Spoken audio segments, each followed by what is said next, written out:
All right, so we are going to go ahead and get started. Everybody can hear me? Yes? Yeah. Okay. Well, welcome everybody to this really exciting session. This is one of the things I look forward to most in the symposium and in the year, a roundtable with students. Before I get started though, I just want to say there's been some back channeling about this, but I was telling my students yesterday about Murphy's Law, whatever can go wrong will. And true to form, it did about an hour ago. I lost my internet. It seems my whole area is in an outage, which is temporarily back on. But if I pop out at any point, it's because that is not working again. And my students sort of will carry on. Jason has agreed to step in and continue the moderation. Seems kind of par for the course for 2020. My internet is also speculative right now. So just a heads up if I disappear, just letting you all know that. Okay, that being said, I want to welcome you all to this student roundtable. I want to introduce you first to my awesome students. They are all presenting at their first academic conference, and they'll be introducing themselves more fully in a moment. But for now, I'm going to just ask you to wave when I say your name. We have Oscar Abundez, Derick Bardales, Khoury Davis. I'm sorry. Oh my God, Khoury, I saw that look on Khoury's face. Khoury Douglas, my brain.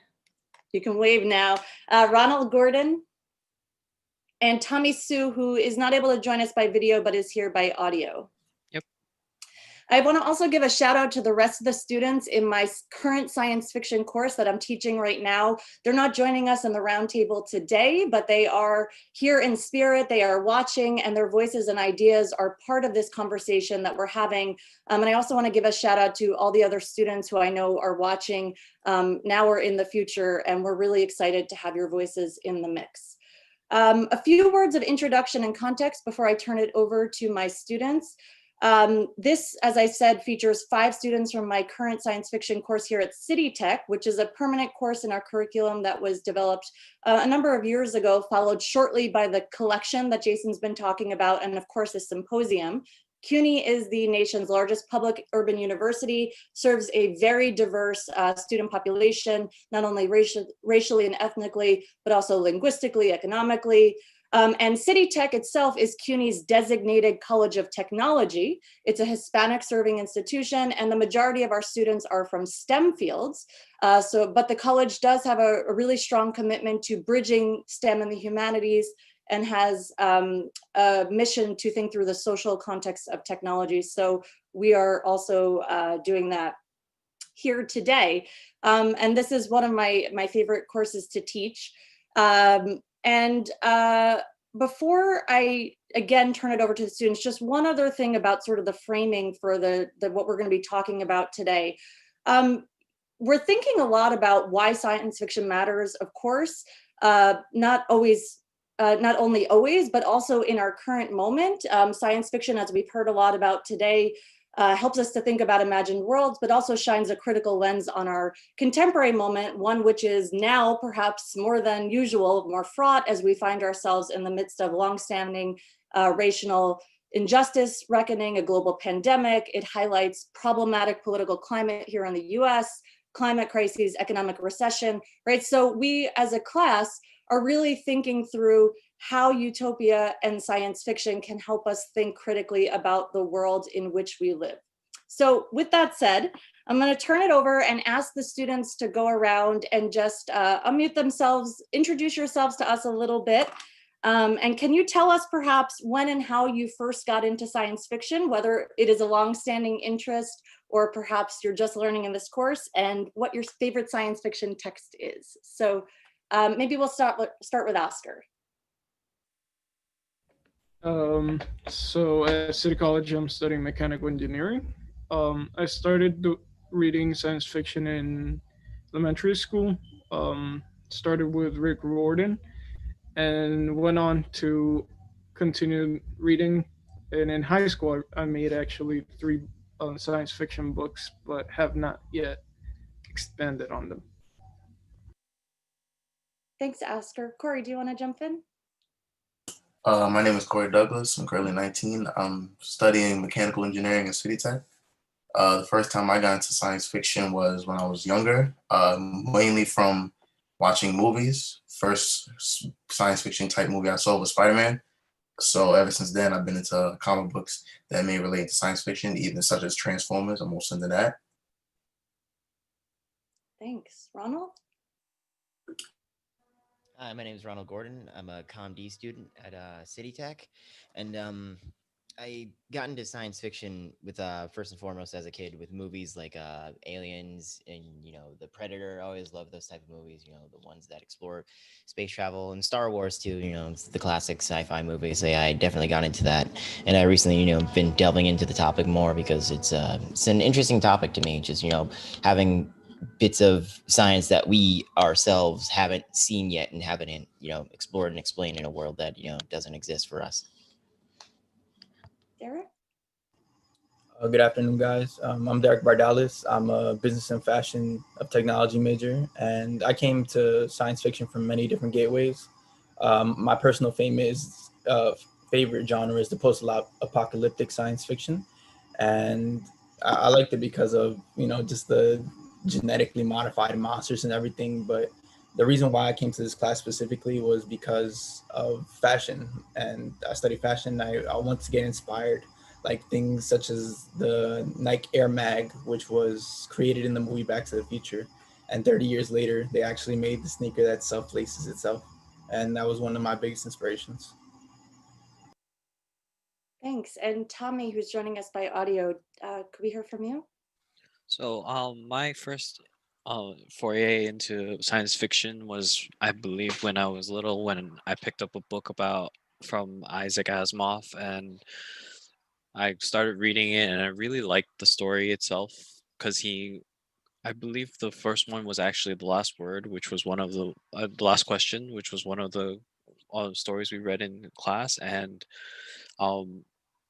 that kind of sparked my interest into science fiction in general, and I looked into him as a writer, and I kept going from there. Great. Well, thanks, everybody. We're going to get into some more specific discussion. And I should have said at the beginning of the session also that because this is a roundtable, we're going to aim to, amongst ourselves, kind of have a conversation and throw some ideas out for about 25 minutes. And then we're hoping to take the last 20 minutes or so to open it up to the attendees for Q&A to ask of our roundtable panelists. So you can throw your questions as we're talking into the question and answer. I know a lot of students are watching from City Tech and also from around the country and the globe. We especially welcome you to submit your questions to us, students speaking to students. We would love to hear that as well. A quick word about the title of this session. If you've noticed on the program, the title of the session is called, "If You Had That Kind of Power, What Would You Do? What Would You Change? Thinking Critically About Race in Science Fiction." And the first part, that quote, comes from a movie that my students and I watched recently, See You Yesterday. I'm not sure if folks are familiar with that, but it's a phenomenal movie that came out last year that thinks through time travel, but also questions of police brutality and racial justice. And we'll be talking more about that in a little bit. But this question about, like, if you have the power, what would you do, what you change, really helps us to think critically about the ethical implications of science fiction, something that we've seen as a thread happening through the panels we've seen today. Just before my internet cut out, we also had, I believe, Jacob Adler, now I'm losing the quote, was just asking about, like, what would you do, right, if you had this power, like a call to action, like what would we do? So I want to ask the students here today to think through how what you've learned about science fiction, either in this class or previously, how it helps you to critically approach aspects of our real world and our contemporary context, and how does it open up new perspectives for thinking about problems facing our lives, our society, and our world. So I'm going to open that up. That's a big question that we're going to sort of continue discussing throughout the roundtable. But I wanted to ask if any of the students wanted to kick it off with some initial thoughts about how the genre and their work in this course is helping them to think critically about what's happening around us. And I know we're all muted and everybody's like feeling each other out. So if you want to say anything, just unmute yourself and go for it. So when we first started our science fiction unit, to me, science fiction was just mainly about the advancements in technology and a fictional setting that may happen in our world. But as we continue on the course, it's not just that flat and dry. You can have science fiction stories that may connect to serious events. Like our main topic right now was race and science fiction, and how those two things may relate to each other. So, for example, See You Yesterday. It's a movie we saw by Spike Lee. It's basically about, like our professor said, police brutality. One of the young men, not young men, one of the main characters, her brother is shot by police, and her friend, they develop a time machine so that they can go back in time and save him. But over time, problems arise. In one setting, they save her brother, but her best friend dies. In one setting, they try to save both of them at the same time. Her brother still dies. So it's that basic connection that, yes, science fiction allows you to see what may and may not happen in the future, and which could relate to what we're going through right now. Yeah, I definitely agree with Khoury. The movie See You Yesterday, I wrote a blog post about how it only takes 10 minutes to change someone's entire perspective, where she kept going back in time every 10 minutes to try and change those last moments where her brother was living. And I talked about how in my real life experience, I've witnessed as growing up in the Black community, friends lose their friends, or friends lose their children, and things like that. And that those 10 minutes of just going back constantly and being afraid and trying to change something that can't be changed and can't be changed at all is something that I view now differently because I saw that movie. I definitely relate to Derick's point of view, because as we've delved into the science fiction genre over this course, I started to my whole ideal started to change, because, you know, in most of the science fiction that delve into the dystopian topic, there's always the one outlying factor that's like the rebellion, the one that always changes the things. And I've slowly but surely come to appreciate, you know, and try to replicate that by, you know, trying to be as, you know, outlier as possible, you know, try to be the change, you know, that we see, because, you know, nowadays we need more change than ever. So yeah, it's definitely helped me open my mindset to the fact that some things need to change, and sometimes it takes one person to be, you know, it takes one drop of water in an ocean to be a different, you know, tide. In the movie See You Yesterday, the choosing that the main character did, which was directly impact her life by either changing an event or something, it kept on backfiring or causing the single event to get bigger and bigger, until she could probably end up in a time loop. From like checking how other people have thought about it, I feel like changing small little events that indirectly could affect your life will cause a bigger impact. So if I were to have the ability of time travel to the past, I would start with like building a company or something that later on, as time continues, it gets larger and larger, and it does a wider effect. That way, the change is permanent and does not backfire.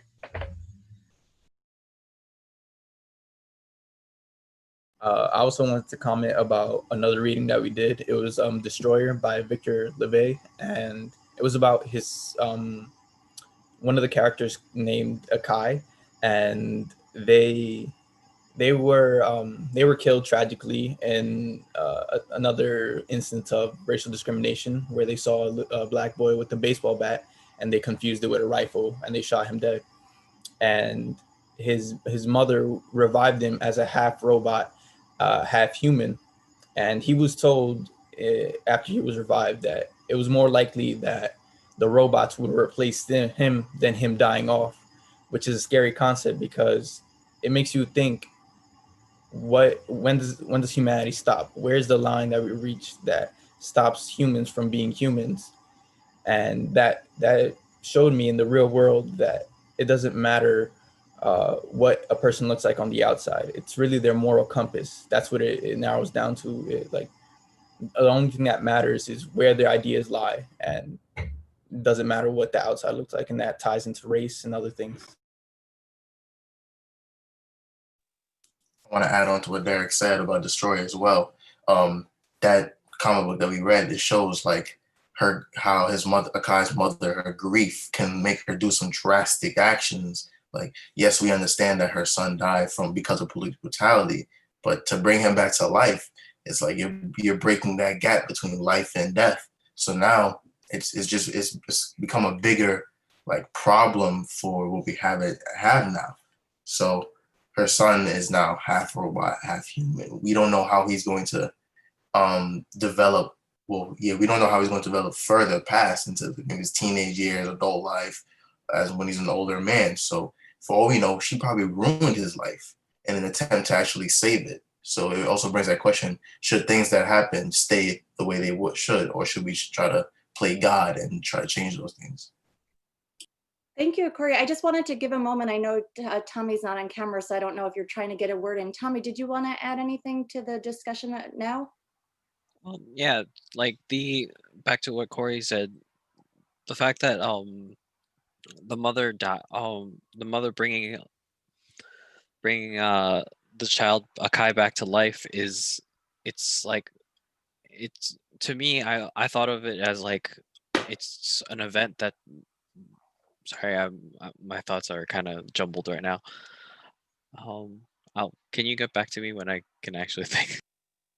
Sure, no problem. My thoughts, again, especially around sort of the internet thing, are also jumbled. So I just wanted to, we're going to move ahead. I love this conversation and there's so much more to say, but just also to put a few more points of contextualization for our folks who are watching us. First of all, if you're interested now or in the future about learning more about the work that we're doing in the course, and especially seeing some of the amazing writing and thinking that the students are doing, I put the link to our course site in the chat. I'll put it in again in case it's too far up. And we are working on the Open Lab. So again, shout out to the earlier discussion in the pedagogy panel about open access. We're working on the Open Lab. All of this work is public. And just a little bit of context that this is a course about science fiction. It is a general course where we're looking more critically about the whole genre. So we started thinking about more traditional readings. We were looking at Trip to the Moon and Metropolis, and we were talking about Asimov and Bradbury. So we're thinking about sort of these large themes about what the other is, and space travel and aliens and artificial intelligence and the apocalypse, and what does it mean to be human? And then we've moved into a unit that the students have been talking about right here on race and science fiction, especially focusing on Afrofuturism, thinking about how we can extend that earlier work in science fiction of the other and what it means to be human towards thinking more critically about race relations. And we've been looking at See You Yesterday, which is a powerful movie that you're all hearing about, Destroyer, which is the book that Khoury brought in. It is a graphic novel by Victor Laval. And we've been also looking at more current things like Janelle Monáe and Kate Jemison. We've also read some of Delaney's essays. We've looked at Space is the Place and Sun Ra. I should add, shout out to Open Access, that all of the materials in the course are open access and freely available, except for Destroyer, which I did ask the students to buy just because it's a beautiful sort of graphic novel.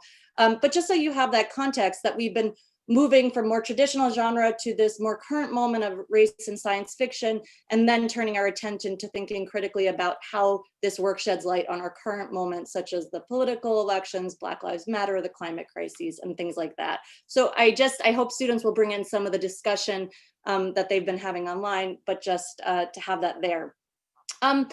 I want to just ask the students to maybe push this a little bit further. In the class and the semester, we've really been thinking about, again, science fiction as a way to critique our own world and generate critical thinking about alternatives to the present.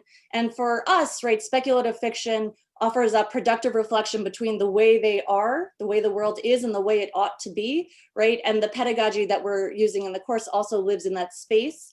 Utopia and science fiction are possibility, as Ruth Levitas, a famous utopian scholar, reminds us that it entails refusal. The refusal to accept that what is given is enough. It embodies the refusal to accept that living beyond the present is delusional, the refusal to take at face value current judgments of the good or claims that there is no alternative. So as a class, we've really been pushing back against the idea that the present is enough, that there is no other possibility. We can world build and we can extrapolate, but what are the values behind them? What does it mean to be human? What does progress mean? What does better mean? Better for whom? In whose interests are these changing, right? So we've really been tackling the important questions of not just like, could we do this in the future? Is it possible? But should we do this, right? So introducing crucial ethical dimensions to our understandings about speculation. And you're sort of hearing a lot of that woven through the comments of the students. But I wanted to just tackle this notion of like alternatives to the present. So all that said, there was a quote we were looking at in class specifically around our discussion of the apocalypse, and we were talking about the end of the world, something very much on our minds these days. And we were talking about, the famous quote by Jameson, Zizek, attributed variously to multiple people. It's easier to imagine the end of the world than to imagine the end of capitalism, right? Sort of the inability of us to think beyond the present moment. And, also in Destroyer that Khoury was just talking about, at the end of it, the author Victor Laval also says, as I write this, I wonder which seems more fantastical, that a woman could bring her dead son back to life, or that our country might ever hold itself accountable for injustices it has perpetrated, right? So this idea of like, is it easier to conceive of, bringing folks back to life and futuristic technological development, or racial justice? So that's a big question, but I'm just gonna open it back up to the students to share some of how they've been thinking about these in the course. It's funny that you bring that up, because I remember the context of why I brought that up. It was in the context of See You Yesterday, and I said it's easier to imagine the concept of time travel being real than to imagine police brutality ending in America. So it's definitely like something you have to really come to terms with the fact that there's so many different pieces of sci-fi media nowadays that are tackling the problematic system that we face in our everyday life, and it's entirely fantastical what they go through, but it seems more realistic than the system we have a problem with coming to an end in our minds. I would say in regards to both quotes, it's because of more emotional attachment that may come up with having capitalism or against police brutality. So like Ronald said about, it's easy to imagine about time travel. Time travel doesn't really have an emotional attachment. You're just looking at, okay, can we go back in time? It's more technical, but police brutality is there's a lot of hate prejudice that comes around with that. In human nature, it's much more harder to get rid of emotion that you've been trained to believe in your entire life. It also goes with capitalism. Capitalism is more so about greed, because without greed, capitalism wouldn't exist. We wouldn't have companies trying to use their consumers for their products and, basically drain you dry of your money. But an apocalypse, in determining what caused that apocalypse in the first place, you're not going to care about the emotional attachment that it may have to you. It's more so you're just thinking hypothetically, how can I survive? What changes after this? But in regards to both things, one involves more human emotion, which is harder to get rid of, which is why it's more serious. The other one doesn't, which is why it's more so easier to think about it.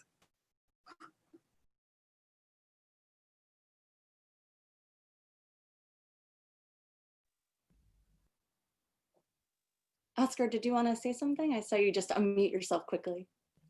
So in high school, we learned that it's much easier to change oneself than to change the entire world. But a small little impact can cause a chain reaction in changing people.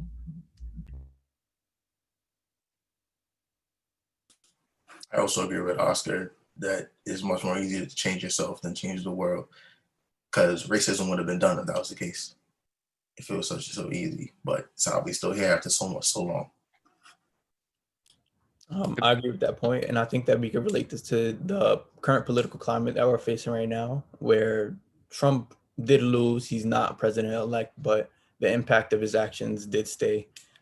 Trump had become and has made blatantly racist comments, and that has fed into this country. And losing by a margin of only like 3 or 4% isn't enough. It's not enough to feel like we actually won and feel like racism doesn't actually exist. It's just winning to get Trump out of office. And I feel like books like Destroyer really represent that hate and that change that should happen in society today.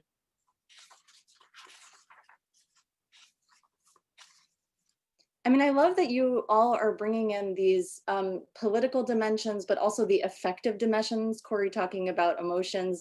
Pete Sands earlier in a pedagogy panel was talking about the importance of sort of affective dimensions as we read and sort of, and I see in the chat, I'm sort of monitoring the chat too here that Lynette was talking about how powerful grief is. And that's something that's really coming to the fore in this moment and in these science fiction texts about how embodied experiences of loss and grief and rage and anger, right, and injustice and othering are sort of coming to the fore and motivating larger change so that individual emotion is then generating larger change. And we've been thinking about this together. We were reading part of the short story collection Octavio's Brood, science fiction stories from social justice movements that's been mentioned already today from Adrienne Maree Brown and Walida Amarisha. And this notion of sort of that all organizing and activism is science fiction, right? That imagination and speculation is at the heart of these social movements. And so it's been really powerful for us to be reading and thinking about these texts and speculation, especially things like Destroyer and See You Yesterday, as we've been watching sort of the renewed explosion of the Black Lives Matter protests in the wake of yet more sort of senseless murders. And so this has been really powerful for us to think about. Did anybody tell me, I see I'm trying to monitor here. I saw you unmuted yourself. Did you want to jump in? Oh yeah. So going back to how the emotion affects like us personally, I'm thinking that these stories that are related to the oppression and police brutality, they cause people to think that aren't like black or white or just different races. They're, by writing these stories, they put those people into the mindsets of the people being brutalized, causing emotional damage to themselves. Like it forces them to ponder about it, which causes this action and activism that for like Black Lives Matter and all that stuff. So I'm thinking like these science fiction novels are also sparks for future activism. Yeah. Thanks, Tommy. I think that's an excellent point. And this sort of tension between the different temporalities of like the past, the present, and the future, how these actions in the past sort of motivate us in the present to take changes. It is a really question about sort of an important question about like whether or not we can sort of punt this stuff sort of to the realm of the future, to speculation, to science fiction, or whether we must tackle this in the present, right? And I think, again, See You Yesterday, that movie really tackles this question in a profound way, arguing that, time travel, these going back to the past, this repetition of trying to change things isn't going to help, right? Because no matter how many times you go back, right, you're still not able to correct those injustices. And in the future, right, there's hope, but the moment is now, that something as large as like systemic oppression and racial profiling has to be tackled in the present, right? That we must address this moment in the present. And so this overlap between organizing and speculation is really fascinating to us. One of the things I also just wanted to bring in before we turn it over to Q&A is this notion of sort of identity more broadly. One of the most fun texts for me to teach is Janelle Monáe's Dirty Computer, which we looked at recently last week or 2 weeks ago in class, because this also tackles the question of the other, right? And the other in America in this really embodied way, right? We see that anybody who's not sort of conforming to normative versions of what it means to be sort of this mainstream individual in America is dirty, right? And must be cleansed. And we see the loss, right? Loss and grief are like huge themes that we've been returning to. We see the loss of the love between the two women in that emotion picture, but also sort of the loss of identity and the desire to be able to forge a new path for oneself. So I just wanted to ask if anybody wants to add any thoughts about how their own like identity, how your own embodied experiences of being who you are in the world at this current moment, like how that's factoring into your work with science fiction.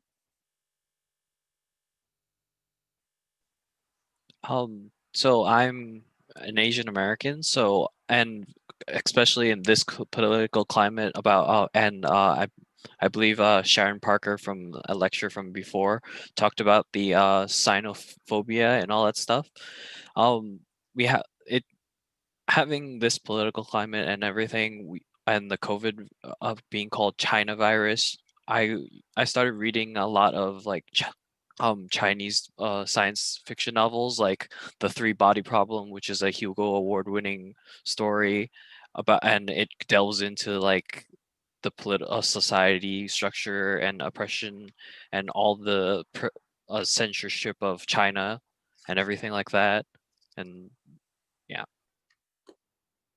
Tommy, thanks for bringing in. I just wanted to say, I mean, we've been focusing a lot on Afrofuturism and sort of race, and especially in America, so focus on the Black experience. But of course, this is a broader sort of global issue, and I love that you brought that in. So I just shout out to that. Yeah, I could definitely say that where I'm from, I'm a Mexican American, and I grew up in a predominantly Black community. And I can say that having friends from the Black community and seeing the struggle that they face daily is something that has really influenced me as a writer. Definitely, one of the most important things that's happened in my life is the suicide of my friend Jason. He killed himself because he was a gay man, and his parents didn't accept that. They kicked him out from his house, and he ended up in a hotel and overdosing on pills and things like that, where the Black community doesn't have that support that they need, the support to come out and feel safe in their own homes. Or I've also seen a lot of my friends lose friends to gang violence and police brutality. So I feel that knowing all these things happening around us and that we don't do anything about it, or sometimes we ignore it when it comes down on our social media screens, is just it's terrible. And it has definitely influenced how I write every single day in science fiction class.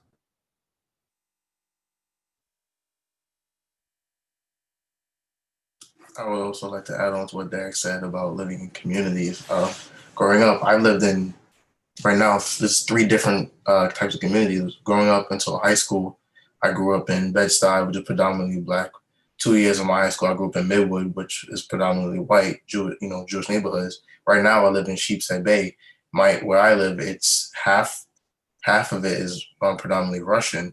I go across the street, I'm in a predominantly Black neighborhood. So you see the dynamic and the differences that come between them. Growing up in Bed-Stuy, I'm used to, growing up seeing people that look just like me. Nowadays, it's getting gentrified. Like if I went to where on the street I used to live, Lafayette, it looks nothing like how it used to when I was growing up, living in Midwood. I've even had racist moments. Like my first maybe month when I lived in Midwood, I had my headphones and I had a Jewish kid say something. I can't even remember at this point, say something to me that it was just like, this is something I've never experienced before. Now I'm growing up in Sheepshead Bay. In my building, you see how much nicer and how much cleaner everything is. And then I look across the street, and it's dirtier. It's like they don't care. So you see how Black communities are more so left to their own devices, while others are cared for more. And at the same time, it's not like it's anybody else's fault. As a community, Black people do have to support ourselves and be able to take care of the things that we have if we want to be seen as better. So to me, that which can also connect to science fiction, we could up ourselves technically, which is also Afrofuturism, believing that Black people in the future have this idea, this utopian thought of being better for ourselves.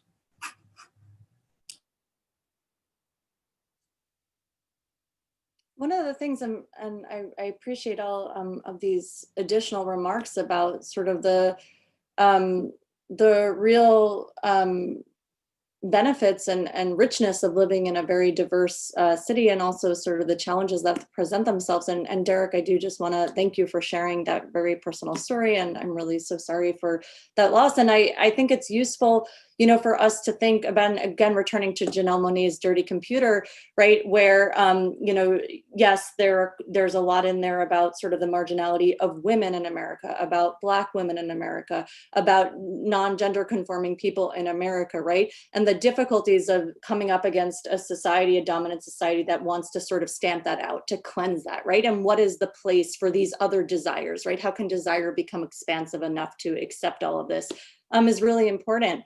One thing that is also really great is the way that these are being tackled on a local context. So just shout out to a few like local exhibits here in New York. Just this semester, there was a fantastic exhibit. I don't know if folks got to see it in the audience at the old Stonehouse in Brooklyn on Brooklyn Utopias 2020, which was local artists and activists sort of engaging in their local communities, thinking about how we can enact better communities for color, for various marginalized communities. So there were questions about climate change, questions about gentrification, questions about racial justice, all of these things here. You can check that out online. Just last year also, the Queens Museum had an exhibit on science fiction more broadly in the Americas, some Mundos Alternos, art and science fiction in the Americas. So there's been some really interesting moments of sort of tackling these big questions of belonging and otherness sort of on a local scale that we're seeing. That's really exciting as well. I want to open it up. I'm not sure, I feel like there was a question in the Q&A before that maybe Oscar tackled online, but I'll just bring it back up in case any of our other panelists want to address it. Raven Gomez asked, and thank you, Raven, for the question, to Khoury Douglas and everyone else on the panel, as a fellow Spidey fan, have any of you had the chance to play or hear about the latest Miles Morales video game? And if so, any thoughts on how or if it connects to graphic novels like Destroyer or more broad topics of race, identity, and representation in sci-fi? It's a great question. So does anybody want to tackle that? Oscar, feel free to bring into the conversation here the comments you wrote in the Q&A. I'll tackle it because I beat the game already in like 7 hours. So one of the main points about that video game is that your main character, Miles Morales, who is of African-American and Puerto Rican descent, he moves to Harlem, which we already know Harlem is African-American, Puerto Rican descent. The major company of the game that you're facing against, Roxxon, they're basically using that location of Harlem because to them, which is a point of the game, they're expendable, which means is that there's no worth of Harlem in there. Basically, they want to take over and make their own, like, I wouldn't say utopia, but they want to make their own city, basically. So the dynamic of race comes in where you have this technical company. They're not really a technical company, they're more energy. They want to push everybody out.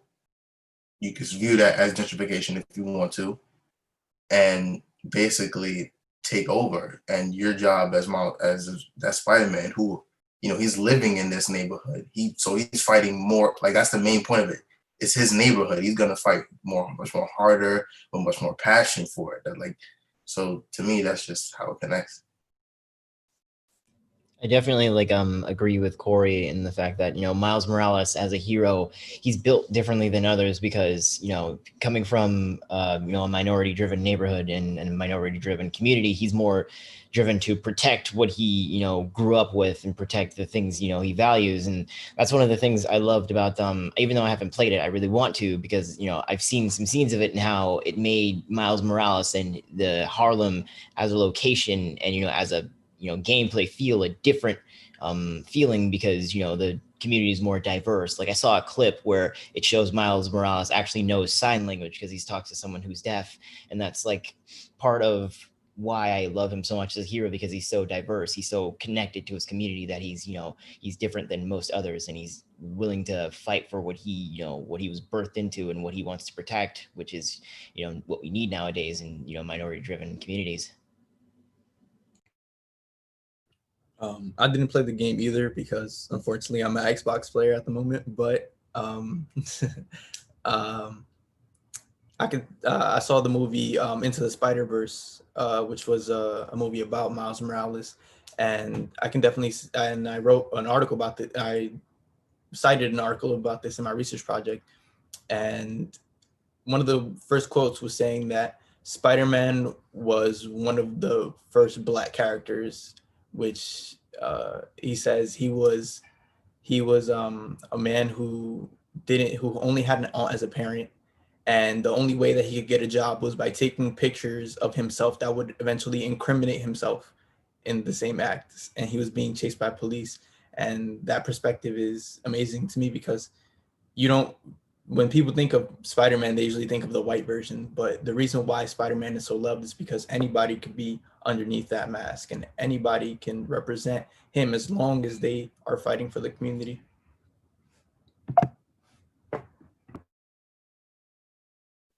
Thanks, Derick. Did anybody else want to ask and add anything, or should I jump ahead with another question? One connection that I found between Miles and the character from Destroyer is that they're both superpowered first, and they're in charge of changing the world. So that way of having to change the people's point of view is going to be mainly found throughout the entire game and the comic book. Thanks, Oscar. We have about 5 more minutes. If anybody has additional questions, please feel free to put them in the Q&A. This is to all the attendees out there. But until that happens, I'm just gonna ask 2 more questions, and this is gonna be, we're gonna just sort of go around and maybe sort of really quick answers just to get a feel for some sort of big picture stuff. So the first is about sort of the work you're doing here, not only in the course in science fiction, but about your sort of majors more broadly and your intended career and professional paths. So again, City Tech really focused on STEM fields. But what are some of the connections that you see among the concerns of science fiction with some of these more humanistic and ethical concerns? Again, what does it mean to be human, the benefits and drawbacks of technological advancement and progress, and the work you do here in your major at City Tech? What connections do or can you make among science fiction and your intended profession and career path? So it's kind of a difficult question, but any sort of quick thoughts from you all about how science fiction helps you to think about your academic and professional work? Yeah, definitely. As I stated before earlier in my introduction, I stated that I'm a fashion major, and I'm really inspired by Back to the Future and how a sneaker that was once believed to only be a concept 30 years later became into something real. The sneaker was self-laced by wires that they pulled on the movie scene, and 30 years later, now they're actually constructing a sneaker that self-lace itself, and that technology is being implemented into society. I can also say about the fact that fashion is the third biggest polluter in the world, and how science fiction is just ideas or concepts. And so if we can advance and think of more ways to figure out how fashion could eventually be less pollutant, then maybe we can integrate those science fiction ideas into real life one day, hopefully. Thanks, Derick. I love how you point out, I bring up, of course, the important notion of excessive pollution and climate change, and also not just how science fiction influences reality, but how reality might then sort of work its way back into science fiction. I love that sort of interplay. Does anybody else want to sort of tackle this question about the overlap between the genre and your majors or work? Well, for me, I'm studying mechanical engineering, and what I'm trying to do is technically called science fiction, because what I'm trying to do is bring what people have thought is impossible for so many years, actually make it real.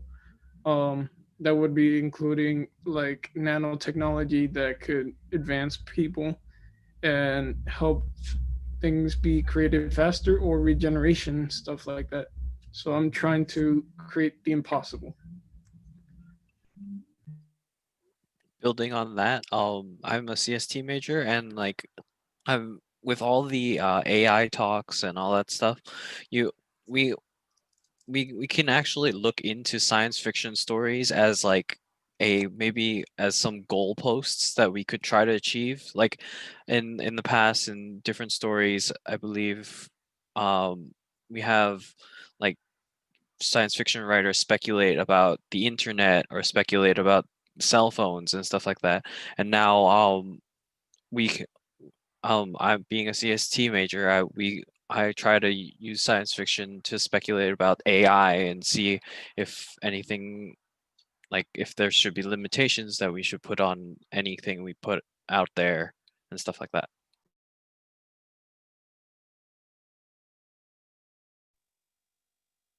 Thanks, Tommy.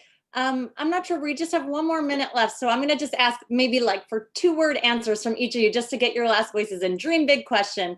Science fiction, right? Obviously we're seeing lots of changes. We're talked about the importance of representation, the importance of sort of putting challenges to the present, like big picture hopes for science fiction. What would you like to see science fiction tackle in the next 10 years? What do you hope it can address? 1 to 2 words per person is a hard question. Anybody wanna go there? Or are we going to end the If roundtable? aliens actually would live alongside us. Okay, thanks, Ronald. Aliens. Multiverse theory. Multiverse. General climate change stuff. Yeah, tackling, the whole sci-fi genre, subgenre. Yeah, I could definitely agree with that one. That's my most exciting part, even for Joe Biden becoming president. That's what I really expect him to change, honestly. The possibility of different outcomes to our communities as well. Thank you. All excellent areas. I just want to say that this has been an absolute joy. I hope that you all and the attendees here have enjoyed this as much as I have. I encourage folks to please continue the conversation throughout the day, and also to visit our Open Lab site. It's open, so you can drop comments, to write to any of these students. We'd love to hear from you. Thank you so much for your time. And I just want to hope everybody can virtually join me in giving a round of applause to these amazing students. Thanks all. Bye. Really great work, everyone. Jill, thank you for moderating this, and thanks to Oscar, Derick, Khoury, Ronald, and Tommy. We really appreciate it, and I know the other students and all the other attendees appreciate the thoughts that you had to share on these really important topics that you talked about today. So what I'll be doing now is I'll be moving all you guys back over to attendees, and I'll be setting things up for our next session, which begins at 12:50, which is a paper session on pulps and golden age SF. Lucas Kwong will be moderating that, and we have presentations by Christopher Leslie and Steven Shaviro. Steven actually gave us a longer version of his presentation. I'll drop a link to that into the chat that you can watch later if you want, and it's also linked from the program. So just give us a moment to get things set up, and thanks again, guys, for a really great session.